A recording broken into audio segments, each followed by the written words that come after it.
Bonjour et bienvenue à une autre émission de l'Érable approfondie.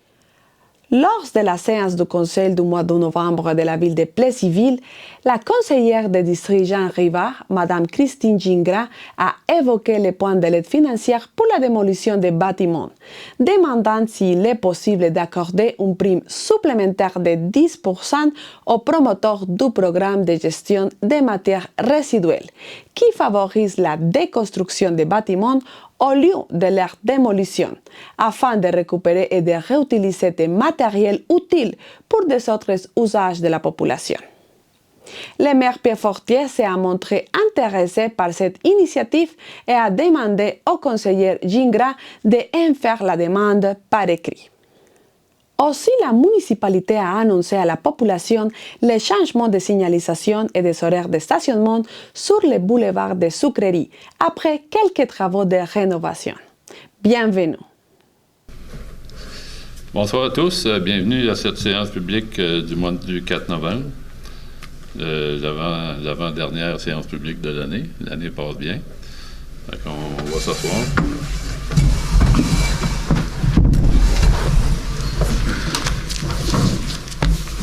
On commence par l'ouverture, l'adoption de l'ordre du jour. Est-ce que oui? Si vous permettez, la demande de l'administration, je vais faire un point qui n'apparaît pas au projet d'ordre du jour qui a été publié sur Internet, qui est l'octroi de contrat pour le remplacement de la hotte à l'amphithéâtre Léopold Boutin. Donc, on pourrait le traiter en point 19 de la séance, si vous êtes d'accord. Ça sera le point 19. Tout le monde est d'accord?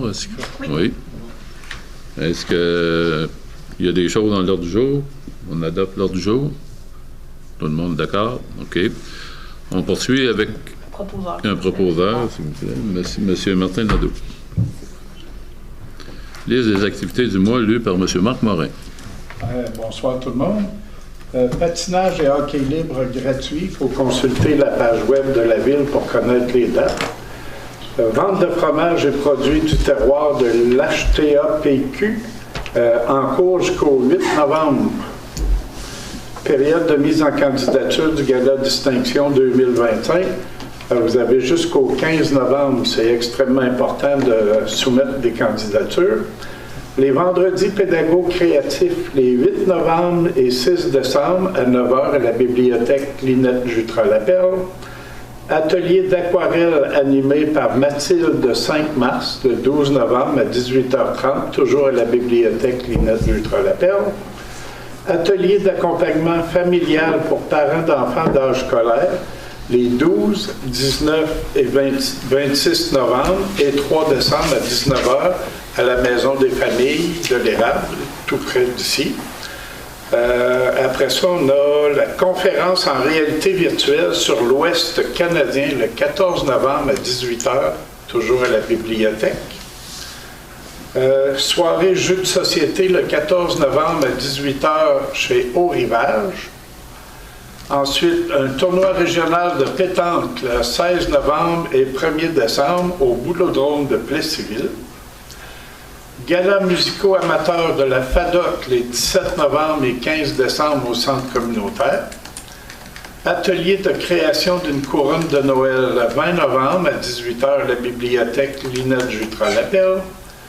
La prévente des cartes de membres du club de ski de fond La Loutre le 23 novembre à 9h dans le hall de la polyvalente La Samar. Soirée annuelle du Club Richelieu le 23 novembre à 16h à la polyvalente La Samar. Tournoi de hockey provincial M11 Desjardins le 27 novembre et au 1er décembre et du 4 au 8 décembre à l'amphithéâtre Léopold Boutin. Le souper de Noël du Cercle des fermières le 28 novembre à 17h au centre communautaire. La guignolée des Chevaliers de Colomb, 30 novembre sur l'ancien territoire de la paroisse et 1er décembre sur l'ancien territoire de la ville. Atelier de création d'un sirop pour la toux à base de plantes médicinales, le 3 et 5 décembre à 18h à la bibliothèque Linette Jutra-Lapelle. La clinique de vaccination mobile pour l'influenza, la COVID-19 et le pneumocoque le 4 décembre de 10h à 16h au Carrefour de l'Érable. Le fameux bingo de Noël, le 4 décembre à 19h au centre communautaire. Cette année, le bingo il est en présentiel. Fait que toujours au centre communautaire maintenant.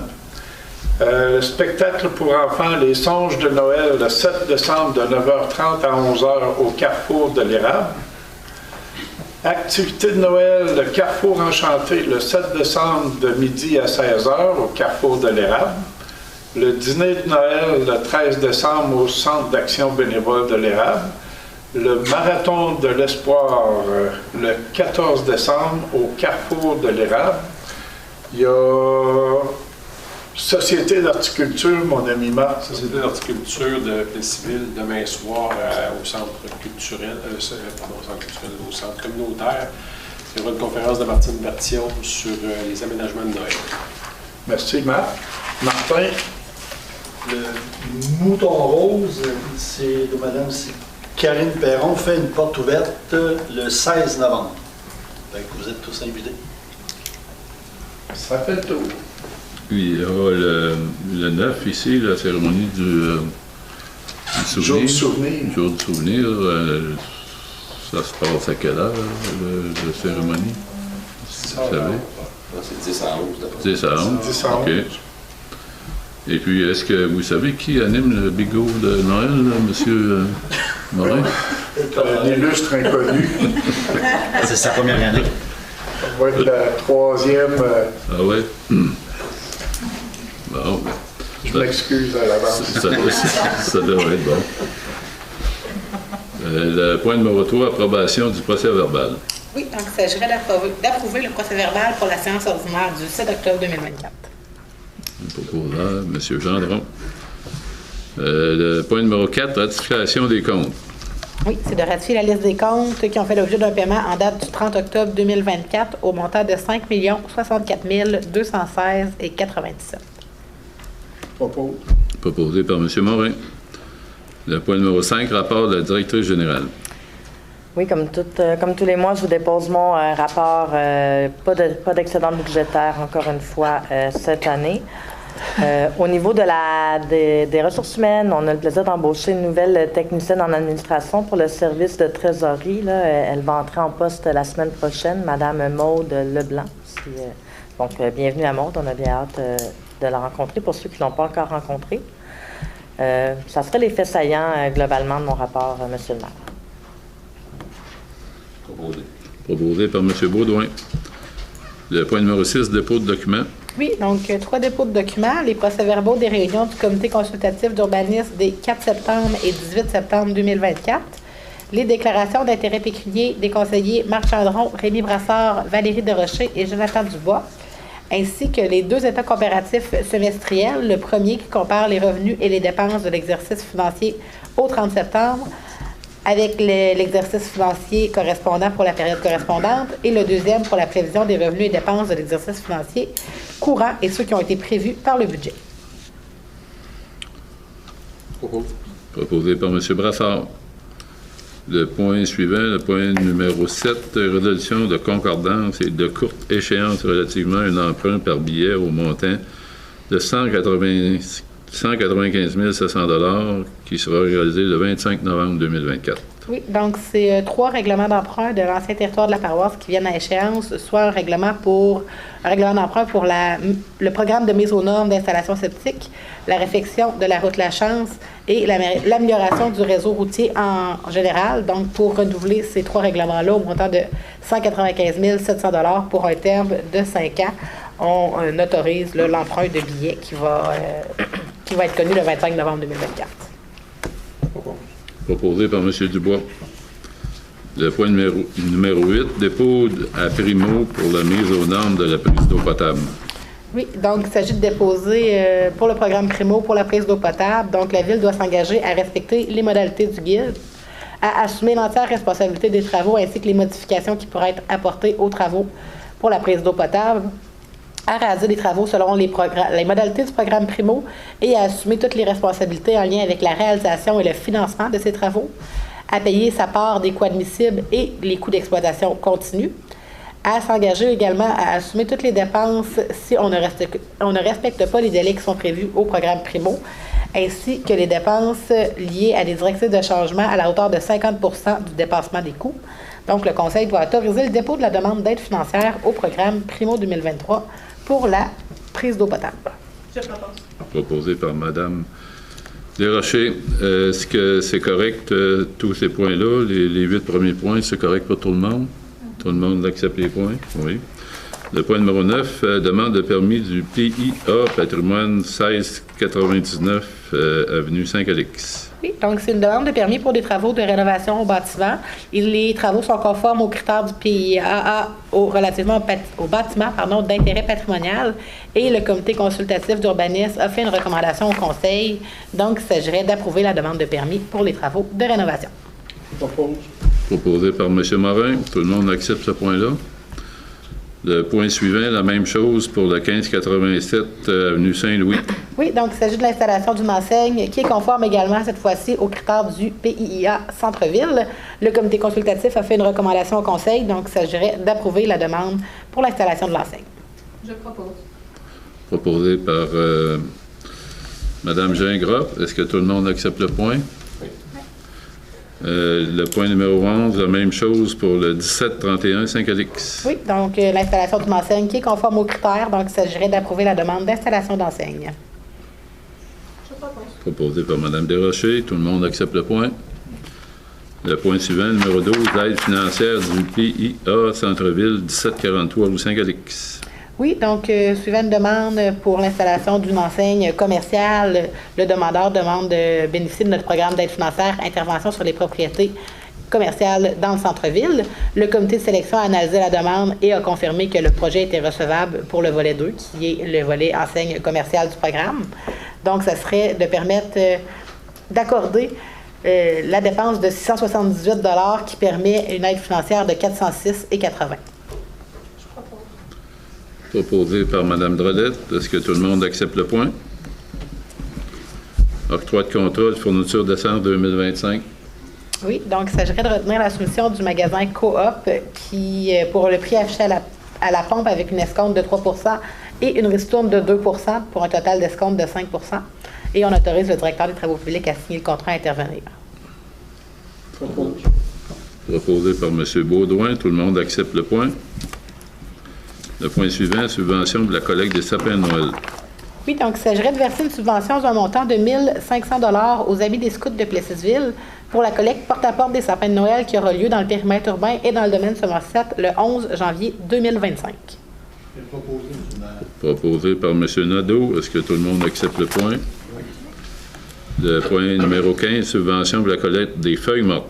Oui, il s'agirait de verser une subvention de 4 250 $ à l'organisme CPA Plessisville pour la cueillette qui a eu lieu le 2 novembre dernier dans le périmètre urbain de la ville et dans le domaine Somerset.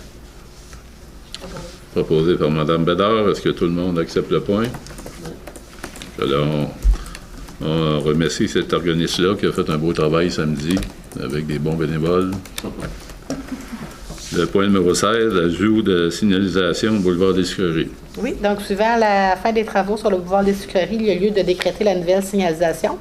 Donc, il s'agirait d'interdire le stationnement du côté sud du boulevard des Sucreries entre les avenues Saint-Louis et Gosselin, de décréter une zone de débarcadère pour une durée maximale de 15 minutes du lundi au vendredi entre 7h et 17h de septembre à juin, du côté de l'école Notre-Dame, entre l'avenue des Chênes et l'avenue Vallée, et on autorise le département des travaux publics à procéder à l'installation de la signalisation routière appropriée. Proposé par M. Gendron. Est-ce que tout le monde accepte le point? Le droit de passage 2025 pour les véhicules hors route. Monsieur le maire, pour ce point-là, je viens me retirer. C'est noté.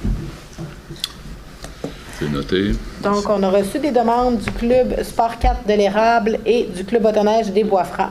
On a également reçu une lettre du 24 septembre 2024 du Club Automneige Bois-Francs qui s'engage à mettre en place un plan de sécurisation pour la portion du parc linéaire entre la rivière Bourbon et l'avenue Méthode pour le passage des motoneiges. Donc, il s'agirait d'approuver des plans de circulation des véhicules hors route, VTT et motoneige pour tenir compte de la nouvelle réalité du territoire regroupé, d'autoriser l'autorisation de circuler pour la période de temps aux endroits prévus par la présence de signalisation appropriée et de permettre aux travaux publics de procéder à l'installation de cette signalisation routière. Proposé par Mme Desrochers. Est-ce que tout le monde accepte le point?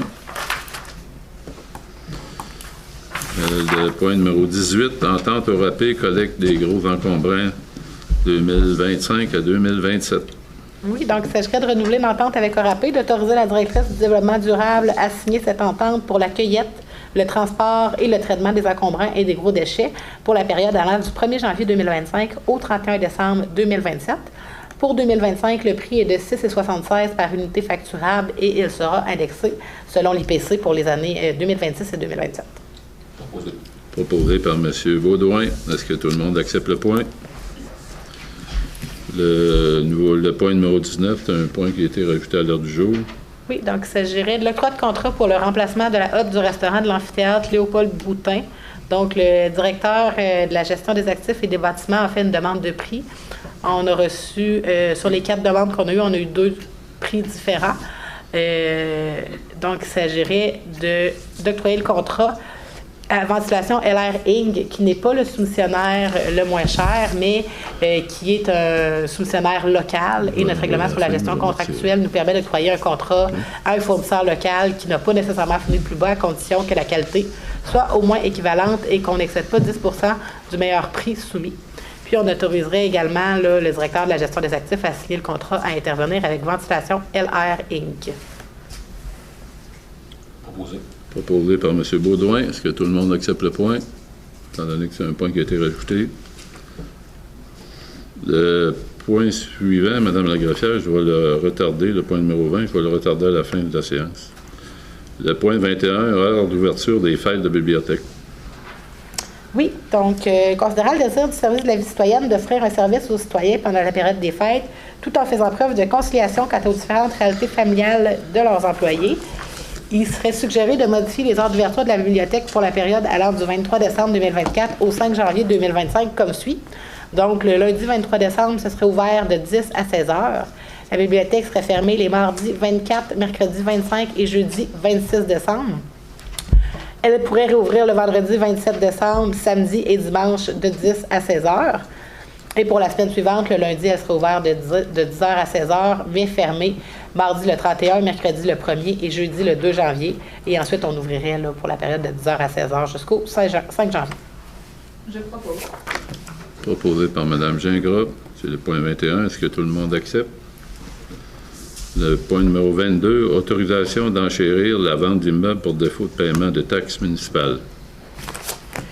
Oui, donc, considérant la vente d'immeubles qui a été décrétée le 7 octobre dernier pour avoir lieu le 26 novembre 2024, la loi sur les cités et villes permet à la municipalité d'enchérir et d'acquérir les immeubles par l'entreprise d'une personne qu'elle désigne. Donc, il s'agirait d'autoriser le trésorier, lors de la vente pour défaut de paiement de taxes qui aurait lieu le 26 novembre 2024, à enchérir pour et au nom de la ville jusqu'à un montant équivalent aux taxes qui sont dues. Proposé par M. Gendron. Est-ce que tout le monde accepte ce point-là? Le point numéro 23, révision périodique pour l'exemption de taxes foncières Impact Emploi de l'ERAM. Donc, le 16 février 2015, Impact Emploi avait reçu de la Commission municipale du Québec une reconnaissance aux fins d'exemption de taxes foncières. Donc, dans le cadre de la révision périodique, la Commission municipale nous demande de nous prononcer afin de savoir si on considère que l'organisme répond toujours aux conditions d'exemption. Donc, étant donné que la mission de l'organisme n'a pas changé, ça serait d'informer la Commission municipale qu'on reconnaît que l'utilisation rencontre encore les conditions sous réserve de l'analyse de la Commission. Je propose. Proposé par M. Morin. Est-ce que tout le monde accepte le point? Le point suivant, le programme d'aide financière à la démolition. Oui, donc considérant que la démolition de bâtiments permet de faire de la place à de nouveaux projets mieux adaptés aux besoins actuels, que les frais de démolition représentent un coût important pouvant représenter un frein au développement de nouveaux projets et que la municipalité désire renouveler ses valeurs taxables. Donc, il s'agirait de réadopter le programme d'aide financière à la démolition à l'ensemble du territoire pour une somme de 125 000 $. Le programme vise à octroyer des subventions aux propriétaires de bâtiments à usage mixte et autres que résidentiels afin de soutenir le financement dans l'exécution des travaux et de démolition de leurs bâtiments et de favoriser le développement de nouveaux projets qui soient immobiliers. Donc, les conditions pour qu'un projet soit admissible, c'est d'être un projet de construction immobilière, d'être réalisé dans un délai d'1 an qui suit la fin des travaux de démolition, représenter une valeur foncière plus élevée que la valeur foncière de l'unité démolie et d'avoir une valeur minimale d'1 million de dollars au rôle d'évaluation. Donc, la valeur de l'aide financière peut aller jusqu'à 50 % du coût total réel des dépenses avec un maximum pour chaque unité d'évaluation à 62 500 $.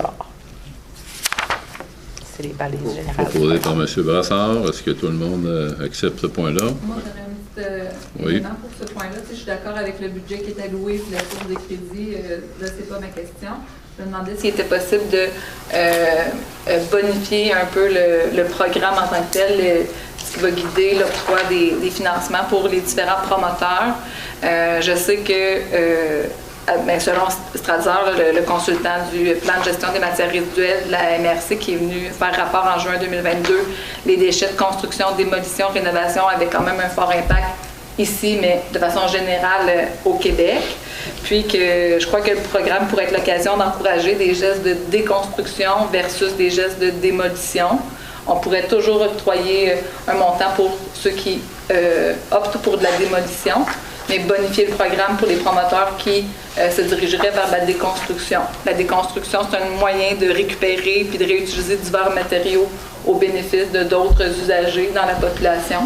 Fait que si on pouvait bonifier, donner un 10 % supplémentaire pour les promoteurs qui s'orienteraient vers ce type de moyens pour retirer l'ancien bâtiment. J'en prends bien note. J'aimerais ça que vous puissiez me mettre ça par écrit, qu'on va l'étudier sérieusement. Le conseil va l'étudier. Je vous remercie. On était rendu au point 26. L'avis de motion sur le règlement relatif à la... Est-ce que c'est bien ce point-là? Non, l'autre de là. Le 25, adoption du second règlement du projet modifié. OK. Adoption du second projet de règlement modifiant diverses dispositions au règlement de zonage des anciens territoires de la ville de la paroisse de Plessisville et avis de motion. Oui, donc il y a deux choses là-dedans. Premièrement, j'ai besoin d'un proposeur pour adopter le second projet de règlement. Je propose. Proposé par Mme Desrochers. Est-ce que tout le monde accepte? Ensuite, je donne l'avis de motion pour ce règlement-là. Donc, le règlement, c'est un règlement qui vise, pour le règlement de zonage de l'ancien territoire de la ville, d'encadrer les enseignes commerciales pour des usages qui sont commerciaux et industriels par des droits acquis dans les zones à prédominance résidentielle. Et on modifie la grille des usages aussi dans la zone 134 pour permettre un maximum de logements de 4 jusqu'à 6 logements. Et pour le règlement de zonage qui est relatif à l'ancien territoire de la paroisse, ce qu'on fait, c'est qu'on modifie la grille de zonage pour permettre l'usage biométhanisation et valorisation des matières résiduelles fertilisantes en tant qu'usage additionnel autorisé au groupe d'usage principal agricole. Donc, j'ai besoin d'un avis de motion pour ça. Qui nous donne l'avis de motion? Mme Bédard nous donne l'avis de motion. Le point numéro 26, avis de motion, règlement relatif à la tenue des séances du Conseil. Oui, donc il s'agit d'un avis de motion et d'un dépôt de projet de règlement pour le règlement relatif à la tenue de séances des conseils. C'est un règlement qui vise à prévoir des normes concernant le maintien de l'ordre, le respect et la civilité durant les séances de conseil. Ça prévoit également que les séances ordinaires du conseil ont lieu conformément au calendrier qui est adopté par résolution chaque année. On détermine les motifs qui permettent à un membre du conseil de participer à une séance à distance. On prévoit également que le président du conseil, soit le maire ou le maire suppléant selon le cas, maintienne l'ordre et le décorum. On prévoit le délai de transmission de l'ordre du jour et des documents nécessaires à la prise de décision. On interdit l'utilisation de tout appareil photographique ou caméra dans le but de filmer ou de photographier pendant une séance du conseil à des fins personnelles. Et on détermine les règles entourant la période de questions, le nombre, la durée, la nature, la procédure et les réponses aux questions. Mme Desrochers donne l'avis de motion. Le point numéro 27, adoption des règlements 035-24 et 036-24. Oui, donc deux adoptions de règlements ce soir, soit le règlement 035-24 qui vise à abroger le programme relatif au remplacement de toilettes standards et le règlement 036-24 qui est la mise en œuvre du programme Rénovation Québec de la ville de Plessisville. J'ai besoin d'un proposeur dans ce cas-ci. M. Morin propose, est-ce que tout le monde accepte ce point-là, le point numéro 27? Oui. Il reste 2 points. Le dernier point, c'est la période de questions, puis il reste le point numéro 20. En guise de transparence, je vais me retirer de la salle parce que pour avoir apparence de conflit d'intérêt, fait que je vais laisser la présidence à M. Labbé pour terminer le point 20 et je vais revenir pour la période de questions. Madame la greffière. Geneviève, une petite question. Est-ce que le point 24, on doit le reporter? Non, il y a un proposeur. Ah, il y a un proposeur?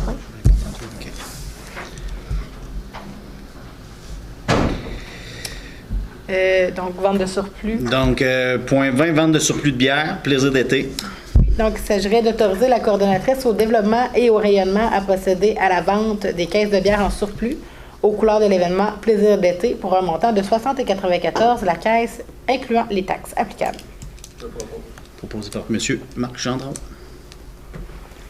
On est rendu au point 28, période de questions. Hein? Pierre, il y a le tour. Il me laisse la période de questions. On va aller chercher. Est-ce que c'est possible? C'est son soir, c'est pas le mien. On a eu des questions concernant les démolitions. On n'est pas venu leur rappeler le point d'instant. OK. Non, c'est correct. C'est beau.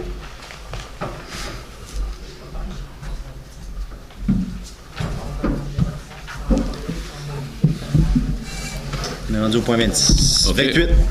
Point 28, période de questions.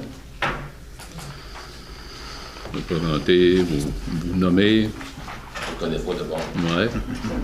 Bonsoir, M. le maire. Bonsoir. Si je fais un trop de thème, dites-moi les gars. Non! Vous voyez un avis de motion là, sur la séance du conseil, là, si on ne veut pas abuser de votre temps. Soyez bien francs, si on a assez attendu pour asseoir, ça ne me dérange pas pantoute. Ouais, j'ai déjà essayé une fois, puis ça a passé serré. C'est que je voudrais vous remercier pour les pommes, là, vous avez mis des pancartes aux pommes, je ne sais pas c'est qui les a mis, c'est qui les a faites, mais merci beaucoup. J'espère que ça va contribuer à dernier événement, mais j'espère que l'an prochain, il va y avoir cette sécurité-là qui va être là sans le demander. Merci à l'équipe des travaux publics d'avoir mis ça en place. L'autre point, la rue Saint-Calix, quand on fait des réparations la semaine dernière, là, la façon que les pancartes étaient mises, les barricades étaient mises, quand j'arrivais de chez nous, là, tu rentrais dedans, mais celui qui arrivait de là, lui qui arrivait pour virer, il n'y avait pas de panneau avant qui indiquait que tu ne rentres pas en ville. Puis l'autre sur le bord, pareil, fait que c'était la cacophonie, là, tu arrives là, bang, les ouvriers sont là. Ça, c'est le MTQ, ça? Il y a eu un petit peu de manque, là. Je ne sais pas qu'est-ce qui a été réparé, là. OK. On avait posé la purge. OK, sur Saint-Calix, de l'autre côté. C'est ça. Je puis, comprends. tu sais, comme ma prophète de malheur, moi, je suis né fourré partout. J'ai rentré par la rue Grosselin, puis je m'emmenais pour revenir au salon funéraire. Puis là, il avait mis des barricades dans la rue pour pas que le monde en passe. L'autobus est arrivé pour virer là, a accroché une barricade, a reculé, a avancé. À un moment donné, il y a un jeune qui a débarqué, qui a tassé les barricades. Tu sais, ça aurait pu être mis de long. Il y avait la place à passer un char, mais pas un autobus. Là. Tu sais, dans la même journée, c'est arrivé, ça là. Fait que je trouvais qu'il y a eu un manque. Là, je ne veux pas faire ma mère, là, mais c'est ça. Là. Non, c'est important, on en prend note. La sécurité, c'est important pour nous autres. Le 8 novembre, je suis allé à Ottawa. On a été mandaté par un de nos représentants assistant au livre, d'aller assister. On a monté là à Saint-Hyacinthe, on a monté en autobus pour aller voir à l'encontre des députés avec les sénateurs. Et puis, les députés qui étaient là de tous les partis pour appuyer l'agriculture, la gestion de l'offre, démontrer que nous autres, on fait de l'agriculture, on est en Amérique du Nord. On n'est pas en Floride du site. Fait qu'il y avait, possiblement, il y avait une quarantaine de députés présents. Et puis, on a un de nos concitoyens qui a assisté à la séance, la rencontre des sénateurs. C'est Emmanuel de Stryker. Il a dit ce que tout le monde voulait dire aux sénateurs et aux sénatrices. Fait que ça devrait, vu qu'on est dans un milieu agricole, puis que le monde, il pense qu'à un moment donné, les gens sont mandatés pour aller faire un job, mais lui, il a fait la job. Il a fait comprendre qu'ici, là, si l'agriculture, là, c'est pas comme les Américains, on ne vit pas avec des subventions. Le gouvernement a voulu nous attirer des subventions en nous emmenant du fromage de l'Europe pour essayer de faire des ententes avec le bœuf et les céréales. Mais les productions contingentées ont subi les hausses et les basses. Fait que c'est pour démontrer tout ça. Fait que Emmanuel a fait vraiment la job. En tout cas, ça en prend, mais il faudrait peut-être envoyer une lettre de remerciement parce qu'il, vu qu'on est une municipalité agricole, puis il s'occupe de son monde. Ça va être fait avec plaisir. Je connais bien Emmanuel.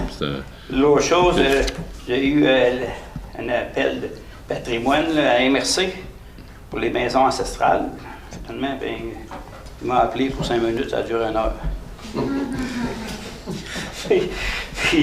Mais j'ai trouvé très intéressant, contrairement à ce qu'on pense quand on parle de patrimoine. Si tu te dis, là, ben là, ma maison est patrimoine, je ne pourrais pas s'en indiquer après ça, c'est une autorisation. C'est le but qu'il m'a expliqué, c'est pas ça pendant tout. Là. Faire un répertoire des bâtiments patrimoniaux pour avoir de quoi dire, tandis que le monde est là. Parce qu'il y a des choses qu'on voudrait savoir, puis le monde, ils ne sont plus là. Fait que je trouve ça bien intéressant.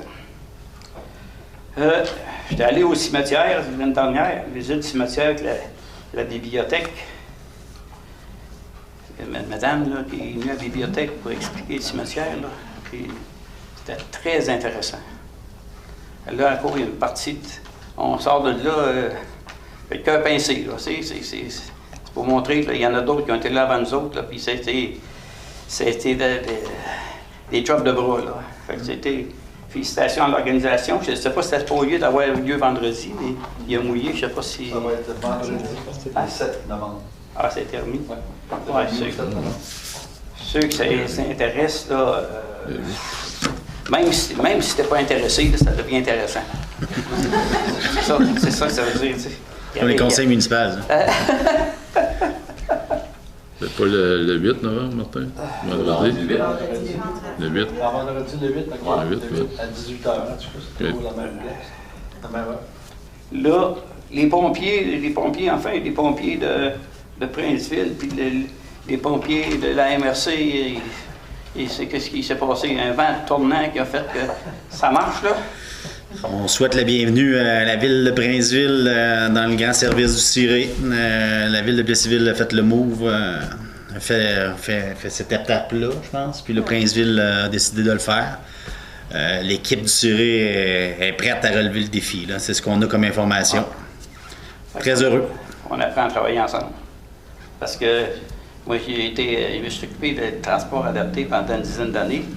Puis, on avait de la musique avec la ville de Princeville. Je ne sais pas s'il y avait. Ça a fini par s'accorder, mais on avait comme un.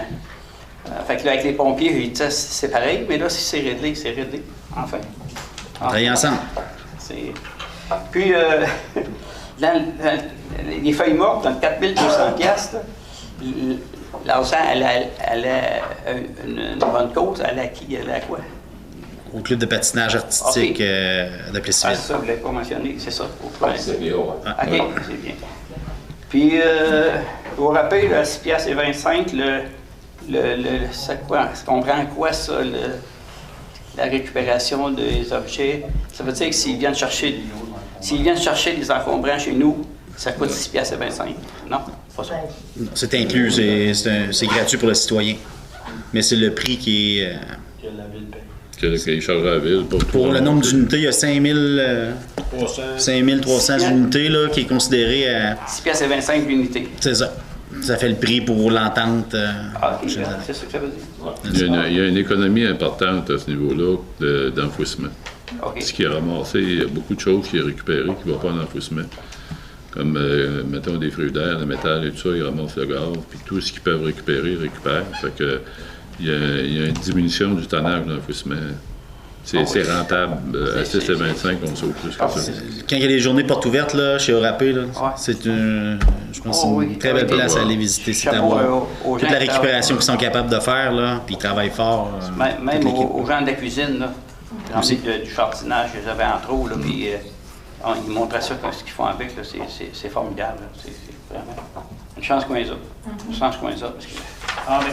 C'est terminé, M. le maire. Je vous remercie bien de votre attention. Je passerai le message aussi en même temps. Bientôt, Orapé va faire des paniers de Noël. Je pense qu'ils sont rendus un peu plus que 230 paniers de Noël. Fait que faut être généreux. Faut être généreux. Il y a de plus en plus de gens qui sont dans le besoin. Alors que ceux qui sont capables, soyons généreux. Si je peux me permettre, M. le maire. Oui, M. Morin. Le Café Aléa qui fait une collecte de jouets. Les gens qui ont des jouets en trop, là, des fois nos enfants grandissent, puis on garde des jouets qu'on ne devrait peut-être pas, mais il y a des familles qui peuvent en bénéficier. Ça fait que on peut aller porter ces jouets-là chez Aléa Café qui vont les remettre à Orapé pour la distribution dans les paniers de Noël. Ils connaissent bien les familles, fait qu'ils savent quel jouet peut être le bienvenu dans ces familles-là. Est-ce qu'il y a d'autres questions dans la salle?